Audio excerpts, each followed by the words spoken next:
Assalamualaikum warahmatullahi wabarakatuh. Selamat berjumpa kembali kawan-kawan ilmuwan saham dimanapun berada. Pada kesempatan kali ini saya ingin membahas lanjutan terkait dengan bahasan dividen ya, yang sempat dibahas di grup Telegram ilmuwan saham. Kali ini saya ingin membahas dividen trap ya, atau jebakan dividen. Sebelum saya bahas lebih lanjut, disclaimer dulu ya, pasar saham ini mengandung resiko yang sangat tinggi. Dan video yang saya buat ini bukan ajakan untuk menjual atau membeli saham, melainkan untuk pembelajaran saja.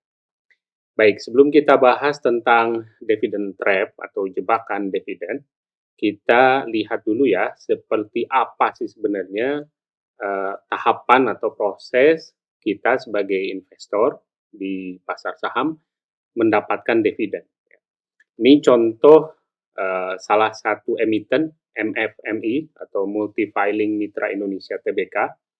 Tahun 2020 itu membagikan saham final ya sebesar 100 miliar 692 ribu ya, atau kurang lebih 132 rupiah per lembar saham. Kenapa saya pilih MFMI? Karena waktu kemarin kita screening saham dengan dividen yield yang tinggi, MFMI ini termasuk yang tinggi ya, kurang lebih 31, sekian persen.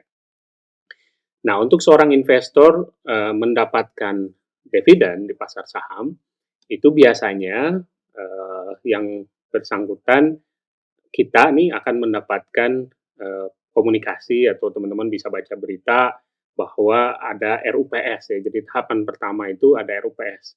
Ada RUPS dari MFMI ini. Nah, ketika di RUPS diputuskan bahwa perusahaan akan membagikan dividen, nah biasanya dikasih tahu juga berapa jumlah dividen yang akan dibagikan. Nah, berbeda dengan perusahaan tertutup, biasanya kalau perusahaan tertutup itu kita harus memiliki saham, kita harus memiliki saham kurang lebih 1 tahun lah ya untuk mendapatkan dividen. Akan tetapi di pasar saham ini, yang bersangkutan pemilik saham itu hanya perlu memiliki saham pada tanggal cum date, maka yang bersangkutan berhak dicatat untuk mendapatkan dividen. Nah, yang pertama itu ada istilah cum date ya, atau cum dividen di pasar tunai dan tunai pada pasar reguler dan pasar nego. Kalau kita kan retail ini cukup banyaknya berada di pasar reguler dan pasar nego. Nah, siapapun yang memiliki saham pada tanggal cum date sampai jam penutupan, ya, jadi sampai pada hari itu memiliki, ya bisa memiliki setahun sebelumnya, sebulan sebelumnya, bahkan membeli hari itu, atau ekstrimnya membeli 5 menit sebelum penutupan gitu, atau 1 menit sebelum penutupan, maka yang bersangkutan berhak dicatat untuk mendapatkan dividen. Nah, yang kedua ada istilahnya ex-date atau tanggal keluar ya dari keluar dari mendapatkan dividen ya, keluar dari pencatatan mendapatkan dividen.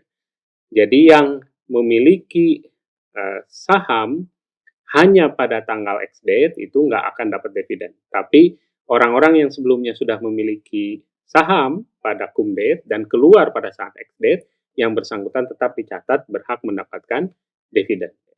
Jadi kurang lebih untuk mendapatkan dividen ini paling minimal waktu yang diperlukan adalah 2 hari bursa ya. Jadi masuk pada cum date tanggal 17 April kalau untuk kasus MFMI ini, dan keluar pada X date tanggal 20 April. Secara tanggal ini nampak lama ya, padahal sebenarnya itu hanya perbedaan 2 hari bursa, 1 hari bursa saja. Jadi 17 itu hari Jumat, 20 itu hari Senin. Nah, kapan dapat dividennya? Dividennya akan didapatkan pada saat distribution date atau tanggal pembayaran. Untuk kasus MFMI ini tanggal 13 Mei 2020. Untuk lebih jelasnya, kawan-kawan kita lihat saja ya terkait dengan jebakan dividen ini di TradingView. Oke teman-teman, ini saya buka chart di TradingView ya. Teman-teman kemarin kan di webinar kita sebelumnya sudah belajar ya bagaimana caranya menggunakan chart di TradingView. Ya, saya langsung buka saham MFMI ya, mundur sedikit ke belakang pada bulan April 2020. Tanggal bulan April tahun 2020. Nah, kalau teman-teman lihat, ini ada tulisan D di bawah ini. Di TradingView ada tulisan D, tanggal 2 Januari 2020, ada tulisan D lagi, ini kemarin tanggal 16 Desember 2020. Nah, D di sini ini menunjukkan X date, ya, tanggal di mana tanggal itu sudah yang investor yang membeli saham MFMI sudah tidak mendapatkan lagi saham, ya. Ini tanggal X date-nya tanggal 20 April, ya. Tanggal cum date-nya tanggal 17. Kalau teman-teman lihat di sini beberapa hari sebelum cum date itu harga saham MFMI ini naik, ya, arah berhari-hari ini. Tanggal 14 April arah 25%, tanggal berapa ini? Tanggal 15 April arah, tanggal 16 April arah, tanggal 27 ini bikin tiang listrik, ya, ke atas dulu, kemudian dibanting ke bawah. Nampaknya pengumuman tentang pembagian dividen MFMI ini terjadi sekitar tanggal ini, ya, 8 atau 9 April. Dan kalau teman-teman lihat dari moving average-nya, ini tanggal 26 Maret itu crossing moving average 30 ini dengan volume yang sangat besar. Jadi katakanlah ada orang yang bisa menangkap peluang dengan membeli saham MFMI di sini lah, ya. Kalau teman-teman yang kemarin sudah belajar technical analysis, ya, menggunakan MA misalnya ketika breakout di sini. Nah, akan tetapi ada juga orang yang FOMO gitu, ya, takut ketinggalan. Saham udah naik tinggi, ya, karena berharap mendapatkan dividen yang besar, itu dividennya kan kemarin 132, ya. Jadi kalau misalnya ada yang dapat harga di sini, yang dapat di hari cum date misalnya masuk di saat penutupan lah, katakanlah 845, 132 rupiah sahamnya, 132 dibagi 845, ya, jadi kurang lebih 15,6% atau 16%. Jadi orang berharap, wah, lumayan nih gitu, ya, masih dapat sekitar 16% gitu. Jadi masuk di sini gitu. Ternyata setelah masuk berhari-hari kemudian ini ARB sahamnya. ARB pada tanggal 20 pada X date-nya, ARB lagi tanggal 21, ARB lagi 22, 23 dan seterusnya. Dan kalau dilihat teman-teman, saat ARB ini volumenya kecil, ya. Jadi kemungkinan sangat jarang orang yang bisa keluar ketika ARB ini. Paling agak leluasa nih ketika volumenya sudah besar dan pergerakan harga price action juga lebar, ya, mulai dari 455 sampai dengan 610, kemungkinan baru bisa keluar di sini. Nah, kalau misalnya kita ukur nih, ya, yang bersangkutan beli di sini, kemudian baru bisa keluar saat penutupan di sini, nah kan? Ini yang saya maksud dengan dividend trap. Jadi berharap dapat dividen, which is yang bersangkutan akan dapat dividen karena masuk, ya, dapat tadi 16%. Dari mana dapatnya 16%? Dari harga 132 per lembar saham, modal untuk membeli sahamnya 845, ya, jadi yang bersangkutan mendapat 16% kurang lebih. Akan tetapi harganya tergerus dengan loss minus 44%. Nah, di sini yang saya maksudkan dengan dividend trap. Jadi berharap untung 16%, yang ada malah rugi 44% harganya. Jadi net kerugiannya adalah 44 dikurangi 16, ya, sekitar 28%. Jadi minus 28%. Kan merah tuh portonya, ya. Nah, artinya kalau misalnya yang bersangkutan merah portonya, kapan yang bersangkutan bisa balik modal? Nah, bisa balik modal lagi nih kembali ke harga awal. Di sini di 845 tadi kita beli. Baru tanggal 8 Desember ini kembali lagi ke harga awal. Artinya yang bersangkutan hanya akan mendapatkan keuntungan dividen, yakni 16%, selama jangka waktu bulan April sampai dengan bulan Desember. Oke, berarti berapa bulan tuh? Mei, Juni, Juli, Agustus, September, Oktober, November, Desember, sekitar 8 bulan ya. Tapi mungkin ada orang yang mengatakan, ah nggak apa-apa, gitu. Saya 8 bulan untung 16% itu masih lebih gede gitu daripada untung deposito. Ya silakan saja, gitu ya. Akan tetapi harus hati-hati karena kalau teman-teman lihat bulan Desember ini kan ada dividen lagi ya. Bulan Desember ada dividen, dividennya kurang lebih Rp53.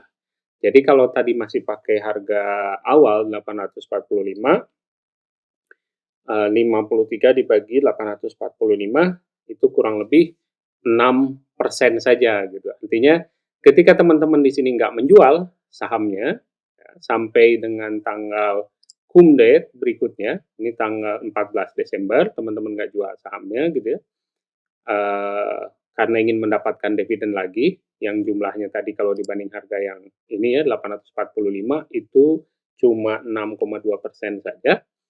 Nah, hari berikutnya, teman-teman, ini ARB lagi ya setelah cum date gitu. Kalau misalnya yang bersangkutan, bedanya mungkin bulan Desember ini lebih banyak ya secara volume dibandingkan dengan bulan April. Jadi kalaupun turun harganya, di sini saya lihat ARB minus 6,52%, di sini ARB juga minus 698%, di sini ARB juga, di sini ARB juga gitu ya. Itu eh, ruginya kalau misalnya orang beli di sini itu turun baru bisa keluar katakanlah di sini gitu ya udah minus lagi 20% gitu. Jadi berharap untung 6% baru malah rugi minus 20%.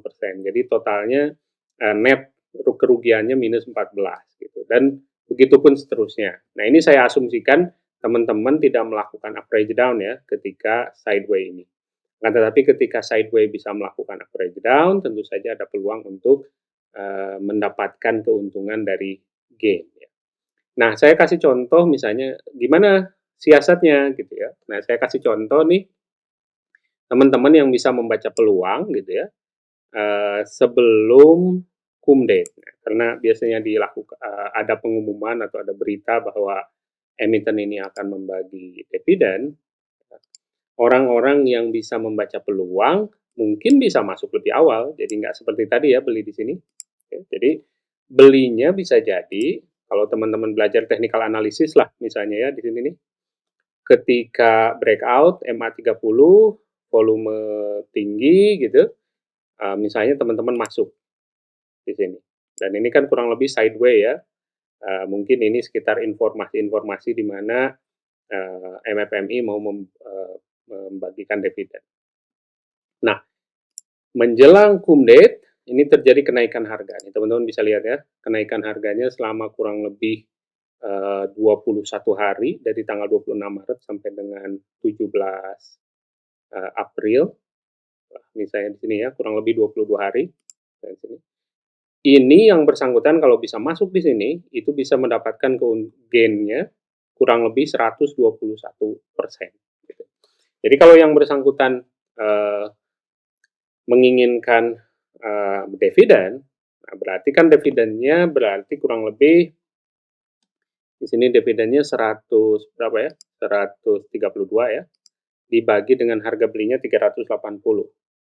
Bagi 380. Ini kurang lebih 35%, 34,7. Nah, ketika sampai di sini ya, biasanya dihadapkan pada dua pilihan. Apakah mengamankan gain yang 121 gitu ya. Jadi jual aja, nggak apa-apa, nggak dapat dividen gitu. Atau bertahan di sini sampai hari berikutnya, hari X date untuk mendapatkan dividen yang kurang lebih 35%. Gitu kan ya? Kan ada juga orang yang pengen dapat dua-duanya gitu. Gimana kalau dapat gain aja, gain dapat gain juga, dapat dividen juga gitu ya, bukan hanya gain aja.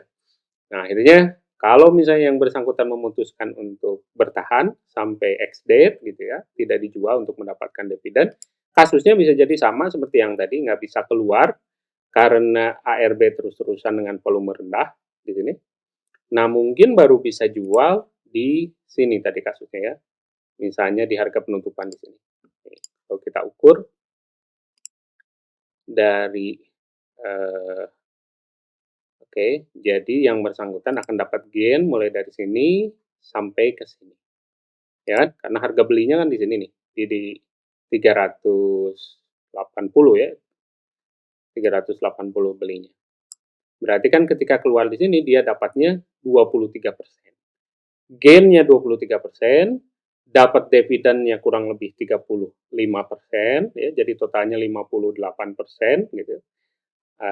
Total netnya dia dapat 58%. Nah, teman-teman kan tinggal dibandingkan aja ya, mau teman-teman dapat 58% dengan cara ikut momentum, kemudian turun ke bawah, kebagi dividen, kemudian baru dijual di sini, dapat 58%, ataukah teman-teman sebelum cum date atau ketika cum date itu langsung dijual mengamankan untung 121%.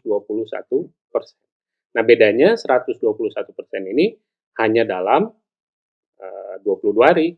Tapi kalau yang ini 23% atau 58% tadi plus dengan dividen dalam waktu 35 hari gitu. Atau mungkin ada teman-teman yang oh nggak apa-apa gitu, saya sih nggak tergesa-gesa, jadi nggak apa-apa, jadi saya beli di situ, nanti baru saya jual lagi pas dividen berikutnya, setelah dividen berikutnya lah ya, misalnya baru bisa keluar di sini katakannya, nih volumenya agak gede, atau di sinilah misalnya ya baru bisa keluar di sini. Di sini juga bisa nih karena ininya gede. Nih teman-teman berarti kan akan dapat kurang lebih 124% ya, ditambah dividen di sini 36%, ditambah lagi dividen di sini 21%, nah, berarti kan untungnya sekitar 150% dalam 1 tahun. Itu bisa jadi salah satu alternatif. Yang terpenting adalah teman-teman kalau sudah lihat harga suatu saham sudah tinggi gitu ya, jangan sampai masuk ke dividen trap, jebakan dividen, di mana teman-teman masuk di harga tinggi, kemudian kejebak nggak bisa keluar, targetnya mendapatkan untung dari dividen yang lebih besar, ternyata malah rugi lebih gede.